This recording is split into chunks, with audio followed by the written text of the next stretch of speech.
as I mentioned, it is designed to basically tell people that it is okay, to assuage any concerns. It's not going to convince everyone, though, is it?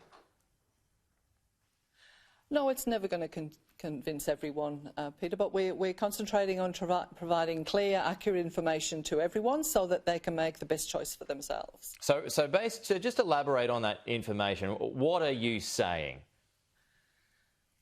We're saying that we're commencing the rollout. You've already heard this, the rollout initially of the Pfizer vaccine, and in coming weeks, if the TGA approve the AstraZeneca, we'll be rolling that out as well. So right now, we're concentrating on using the Pfizer vaccine for the most vulnerable in our population. So those in aged care facilities, aged care workers, disability workers, healthcare workers, and people working at the front line. That's where we're going to target.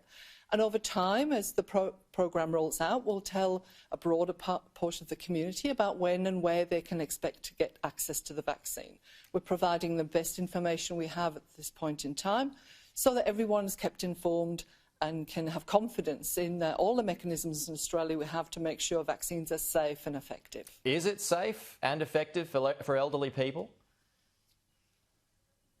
Yes, well, that's what ATAGI and the TGA have approved for the Pfizer vaccine. They're still going through the data for the AstraZeneca, and in time, when they've got full confidence, then they will provide us the advice about how and when we should work with the AstraZeneca vaccine. Right now, Pfizer has been approved, as you know, on Monday, and we're working really hard to get that as soon as we can. And what sort of concerns do you have about the AstraZeneca one?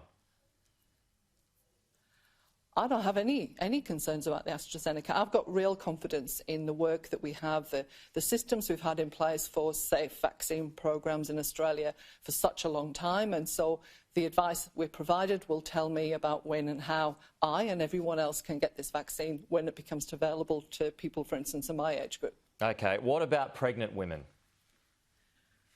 Pregnant women. So we don't have the advice from ATAGI yet around the use of the vaccines in pregnancy and obviously in breastfeeding as well. So at the moment, we're still waiting for that. They're looking at all of the data available to us to make sure that this vaccine is safe to be used in pregnancy. But we know that pregnant women we've not seen major aspects of illness in pregnant women. But we're going to wait for that advice, and we'll make sure women get the best available advice. If you're worried at all, talk to your health professional now about your options about keeping your pregnancy safe. Yeah, so, I mean, if you had any concerns about that, obviously, you'd be encouraging pregnant women not to take it. I'm not going to speculate. I'm going to say that until we get the advice, we'll wait to see what it is, and then we'll provide the advice. I don't know yet whether it will recommend or not recommend, so I'm not going to speculate on that. Okay. I'm going to wait till we get all of the information. In terms of an overall take-up of the vaccine, what's the target? What's the number or the percentage that you have in mind? OK, so we don't have a percentage. We know our focus is all Australians, in fact, everyone in Australia over 18. It's important for me to emphasise that this vaccine is available to everyone. It will be free. It doesn't matter whether you're what status you are, whether you're a visitor, whether you're an Australian, whether you're anything at all. This vaccine will be available to everyone here in Australia.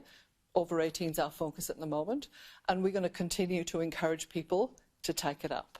And we're going to focus on the vulnerable first and then roll it out after that.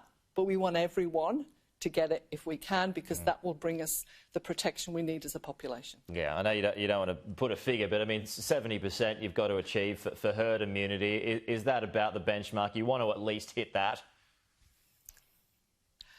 Herd immunity is not our focus right now. Right now with this vaccine, it's protecting the most vulnerable. We know these vaccines do prevent severe disease and death. As yet, we're not so sure about its effect on transmission. We will get that over time, but at the moment, herd immunity is not our focus. It is protecting the most vulnerable. Therefore, the program begins with them. There have been some vaccine delays that have been threatened in Europe. Do you have any concerns about that, Alison? I don't. I think that we're expecting our 10 million doses of the Pfizer vaccine in the coming weeks. We know that that's part of what we've secured. The great thing for all Australians to know and understand is we're actually manufacturing the AstraZeneca vaccine here in Australia. So we'll have 50 million doses available to us, made here in Victoria and Broadmeadows, which is a great security for us into the future. So you don't have any concerns at this stage when it comes to vaccines, in particular the Pfizer jab? There'll be no delays here at this stage? At this stage, I rely on the advice like everybody else does, and at this stage we're still working. It was approved on Monday, as you know, working through that batch testing, getting it to all of the hubs. That's all on track for now. Obviously, there'll be some variations in time, but we're still looking at the rollout as planned. Yeah, I mean, things can always change, though, can't they? Yeah, they can. This is a complex. This is something that that we're undertaking with a great deal of commitment. But yeah, the timing, we're not giving a date quite yet because there are a number of steps we need to complete to get this vaccine into the country and get it to the places where it's needed.